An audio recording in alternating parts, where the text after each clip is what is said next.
Fala, minha galera linda! Hoje, dia de sexta-feira, como toda sexta-feira, nós estamos aqui para o nosso Tira Dúvida!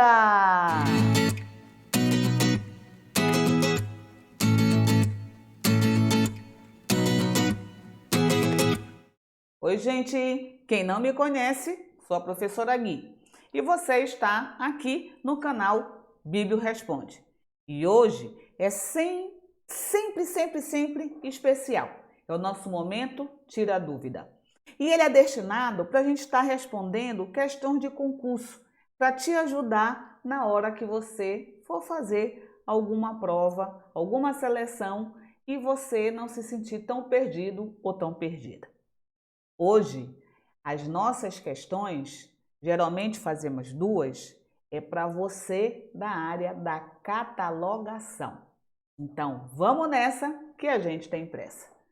Pergunta número 1 diz o seguinte: foi um concurso novinho, foi agora em 2020. Vamos lá fazer o que essa questão nos fala. A obra Texto Literário, Crítica e Cultura, ensaios, organizada por Manuel Freire, Charles Albuquerque Ponte, Maria Aparecida da Costa e editada pela Paco Editorial em 2019, tem como entrada principal. Então, olha aí, galerinha, é isso que nós temos que olhar. Ele está querendo a entrada principal. Então, ele não está olhando para a área 1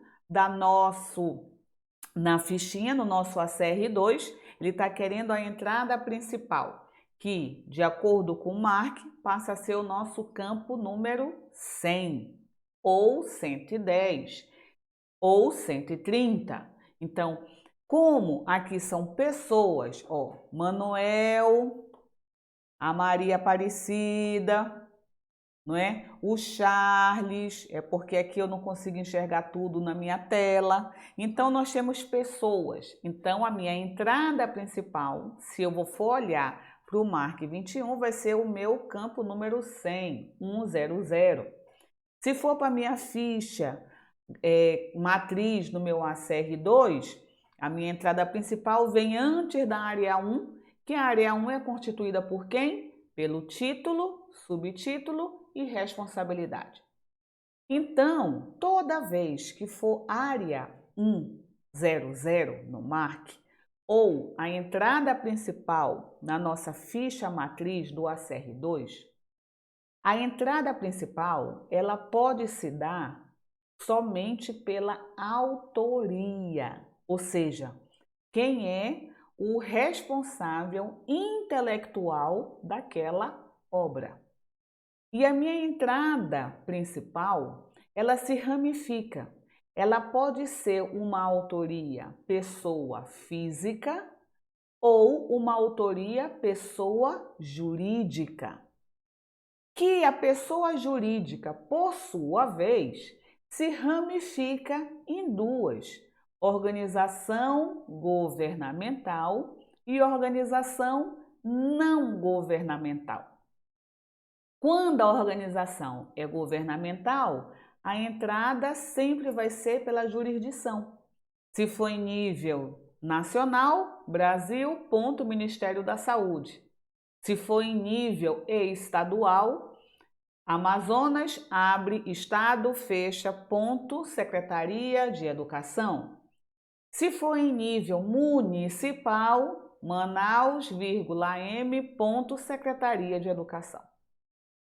Se for uma pessoa jurídica voltada como organização não governamental, entra-se direto por ela, Universidade Federal do Amazonas. E se a minha autoria for pessoa física, como é o caso que eu tenho aqui, ó, Manuel é pessoa física, Charles é pessoa física, Aparecida é pessoa física. Então, vamos fingir que a Guilhermina fez uma obra. Eu fiz aquela obra. Então, entra minha entrada principal, terra, vírgula, Guilhermina de Melo. Por quê? Porque a Guilhermina fez aquele material. A Guilhermina é a autora do material. Então, percebam que entrada principal se refere à autoria.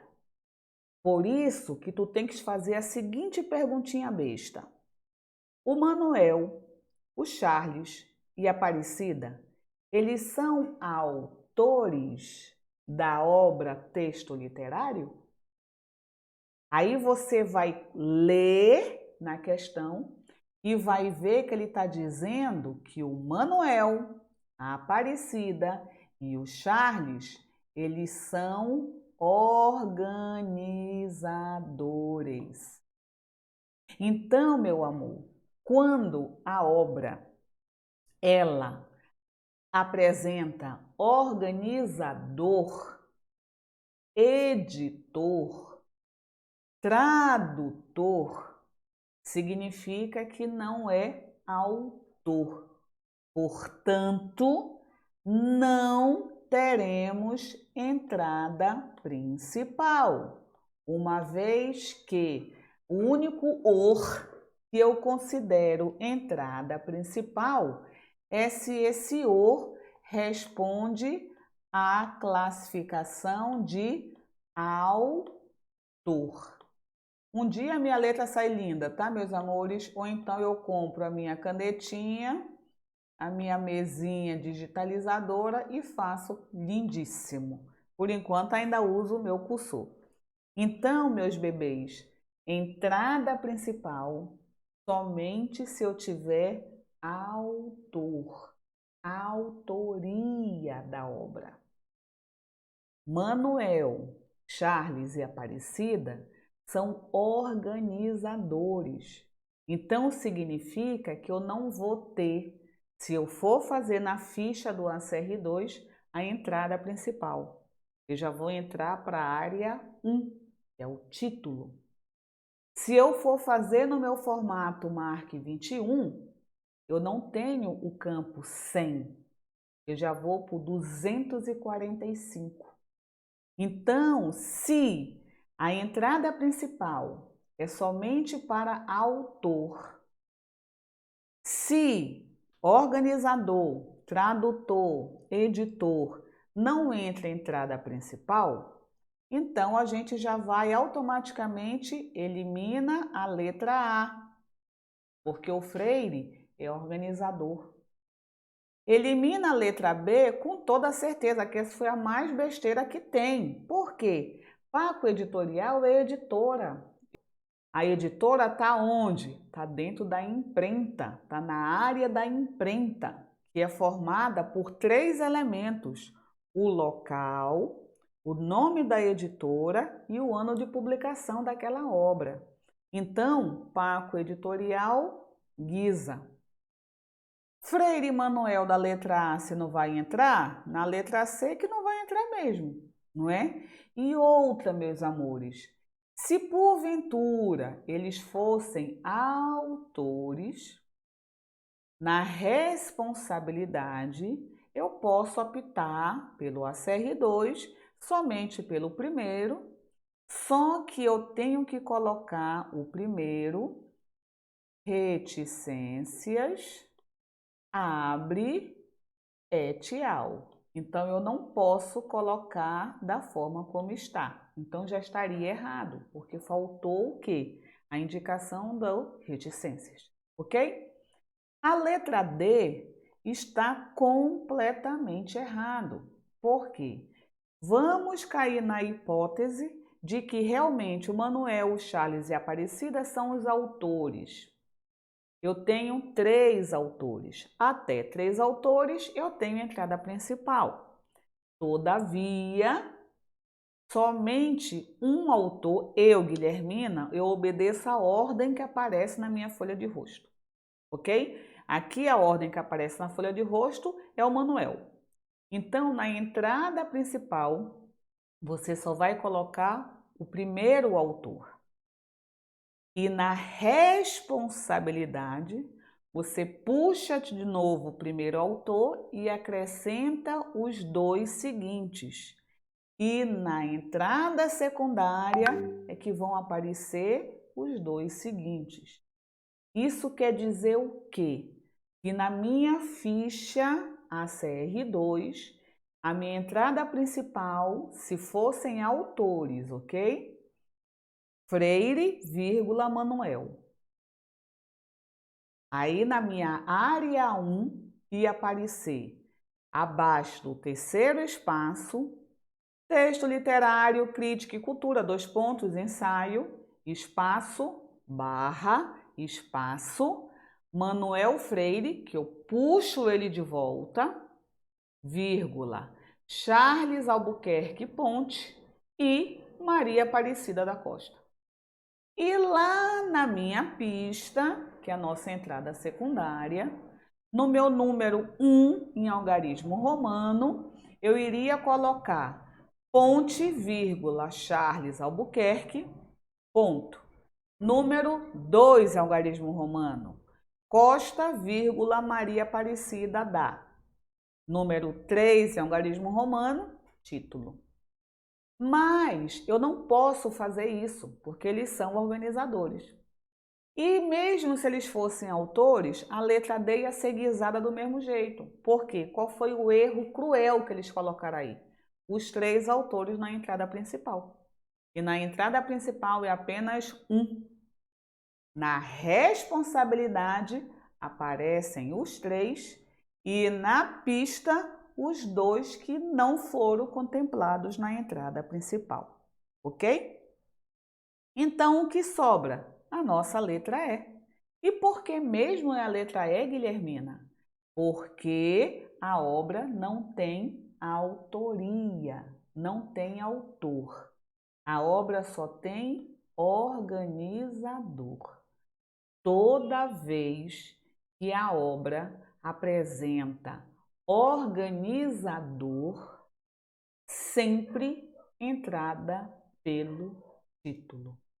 Beleza, meus amores? Ok? Tá? Partimos para a nossa última perguntinha de hoje. Ele já foi em 2019, esse concurso. Assinale a alternativa que aponta um instrumento de descrição de informação considerado a nova norma de catalogação que caminha para uma possível substituição do atual AACR2, que é o nosso código anglo-americano, não é? Então, o nosso ACR2, nós sabemos que ele está na segunda edição e foi publicada no ano de 2002. Então, vamos para a nossa historinha. Então, o nosso ACR2, o último que foi publicado, foi a segunda edição, que foi publicado no ano de 2002. E a publicação dele é pela nossa federação, né? Internacional de Associação de Bibliotecários e de Instituições, ou seja, a IFLA é a nossa organização que é responsável pela publicação desse nosso material. Já falando isso, tu já sabe que eu já vou o quê? Guisar a letra C, não é? Então, IFLA não é código de catalogação, não é um novo código, e sim é justamente uma organização que é responsável de estar trabalhando os aspectos da biblioteconomia, não é? Está representando a nossa área, está sendo responsável pela melhoria da nossa prática cotidiana. Então, não tem nada a ver com código de catalogação. Então, quando foi no ano de 2005, o comitê que é responsável justamente pelo processo de revisão, né? Então, o comitê do ACR, que nós chamamos, e quando foi em 2005, juntou e falou bem assim, poxa, o nosso ACR2, o último foi publicado em 2002, né? E ele é limitado apenas àquele suporte tradicional. E nós sabemos que o suporte digital, Ou seja, o ambiente virtual passou a ser uma constante para a prática do bibliotecário ou da bibliotecária. E aí o que acontece? Acontece que as pessoas começaram a ficar assim, o que eu vou fazer? Como é que eu vou representar essa obra? Porque o meu ACR2 não contempla determinados aspectos. Aí a gente fala assim, coloque notas, não é? Então vamos usar em notas. Poxa, o pobre do MARC 21, que não é código de catalogação. Então já vamos guisar aqui a letra B, né? Guisa, pobre da letra B. Então o nosso MARC 21, que foi criado no ano de 99, né, quando uniu o formato americano e o formato canadense, o que é o MARC 21? Ele é uma ferramenta que tem como base o código de catalogação ACR2. E o objetivo do MARC 21 foi quando, em 1960, a Library of Congress, o que foi que ela fez? Pô, eu não quero mais fazer catálogo manual, eu quero fazer um catálogo automatizado. Então, ela desenvolveu uma ferramenta que traduzisse para a linguagem de máquina aquilo que a gente colocava na ficha. Então, aquela área 1, área 2, área 3, que a gente fazia na nossa ficha matriz, foi decodificado uma linguagem de máquina. Então, por exemplo, o nosso ISBN passou a ser representado por 020, não é? O nosso ISSN 022, a nossa entrada principal para a pessoa física passou a ser o campo 100. E aí, como é uma linguagem de máquina, eu tenho os indicadores. Então, eu tenho terra, vírgula, Guilhermina de Mello, lá no campo 100. Eu tenho que indicar para a máquina que eu entrei pelo sobrenome. Então, no primeiro indicador que nós temos dois indicadores, e não são todos os campos que tem, eu vou colocar o número 1.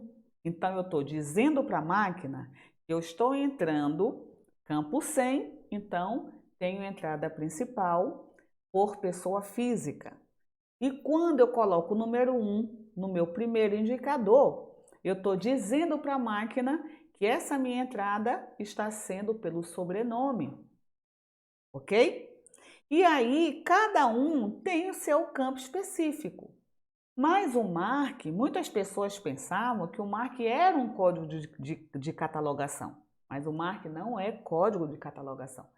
Ele é uma linguagem de máquina que traduz o código ACR2 para permitir o catálogo automatizado. Então, não tem nada a ver com código de catalogação. E ele não veio para substituir o ACR2. Pelo contrário, ele é uma ferramenta que traduz o ACR2. Beleza? Tá? Aí, o que aconteceu? Então, em 2005, o pobre do comitê chegou e falou bem assim: vamos sentar e vamos atualizar. E nós fizemos uma atualização que gerou o ACR2. Então, saiu do ACR e entrou para o ACR2, não é? Então, vamos agora juntar e fazer uma nova edição. Então, vamos fazer o ACR3. Então, Comitê de Revisão do ACR, em 2005, puxou uma reunião, criou uma comissão e vamos começar a revisar o ACR2 para gerar a terceira edição do nosso ACR. Aí o processo foi similar ao que aconteceu com a CDU. Vocês lembram como surgiu a CDU? Então, nós tínhamos a CDD em inglês. Aí, a galera lá da França, né, a galera que falava o idioma francês, né, chegou e falou assim: poxa, vamos traduzir para o francês, porque os nossos bibliotecários não dominam o idioma inglês. Então, vamos traduzir, assim fica mais fácil para a gente. Beleza, então vamos lá verificar se a instituição que organiza a CDD nos autoriza a fazer essa tradução, tal e qual, piriri, pororó, tal, conseguiram obter a autorização para traduzir, assim como o Brasil conseguiu autorização para traduzir o ACR2, né? Beleza.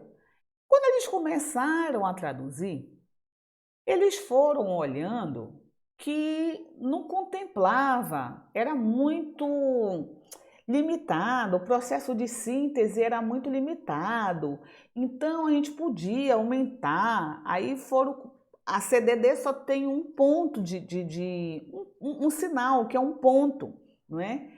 E se a gente começar a colocar um sinal de igual, por exemplo, para relacionar ou correlacionar dois pontos ou dois pontos duplos, para a gente começar a relacionar ou correlacionar os assuntos. E se a gente começar a estabelecer outros sinais, aí apareceu o parênteses, quando é forma é o parêntese com zero, quando é parêntese a partir de um já é o local. No final das contas, o que que o nosso Lavo Fontaine e o nosso Paulo Autré fizeram? Nada mais foi do que criar um novo código. Então, em vez de ter a tradução da CDD para a língua francesa, espanhola, para a língua francesa, eles acabaram criando um novo código que passou a ser chamado de CDU. Foi exatamente a mesma coisa que aconteceu com o comitê, quando começou a tentar atualizar o ACR2. Eles começaram a falar assim, mas não contempla isso aqui. Ah, então vamos incluir. Olha, não contempla isso aqui. Ah, então vamos incluir.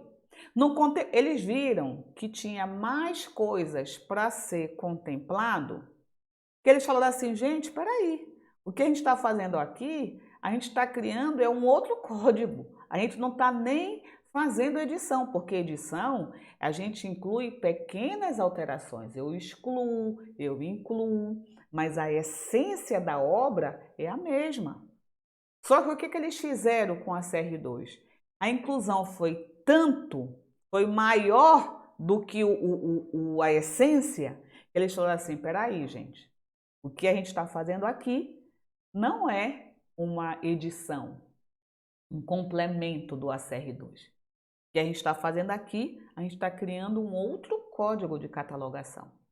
E esse código, ele vai passar a continuar com o formato tradicional, mas também vai permitir a inclusão do ambiente digital, o ambiente virtual, dentro desse contexto, uma vez que o ACR2 não contemplava. Então, o que eles fizeram? Criou-se um outro código. E esse código, ele foi criado no ano de 2010. Então, ele foi lançado no mercado, né? Igual o carro, né? Lançamos no mercado em 2010 um outro código que se chama, em português, Recursos, Descrição e Acesso. Ou seja, nós temos como código o código de catalogação que veio para substituir o nosso ACR2, nós temos a RDA.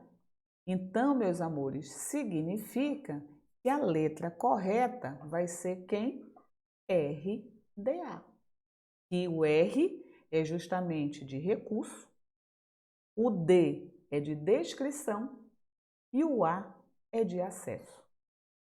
Mas, Guilhermina, o que é esse FRBR. E o que é esse FRAD? São modelos conceituais que são aplicados na RDA, tá?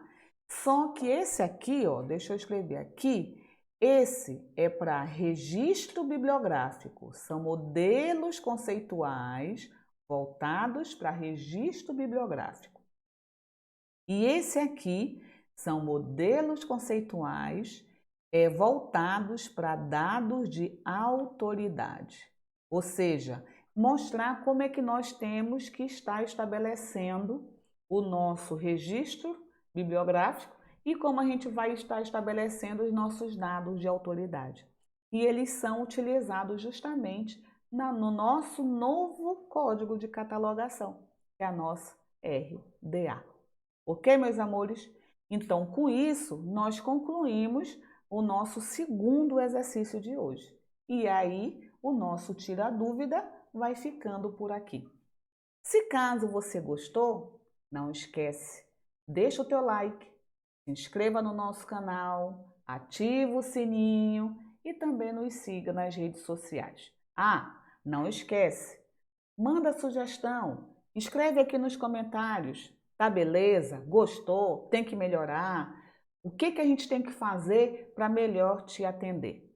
E se gostou mesmo, compartilhe esse vídeo. Se ele é importante para ti, ele vai ser importante para o teu colega ou para a tua colega também. Fique bem, fique com Deus e até o nosso próximo Tira Dúvida. Tchau, tchau.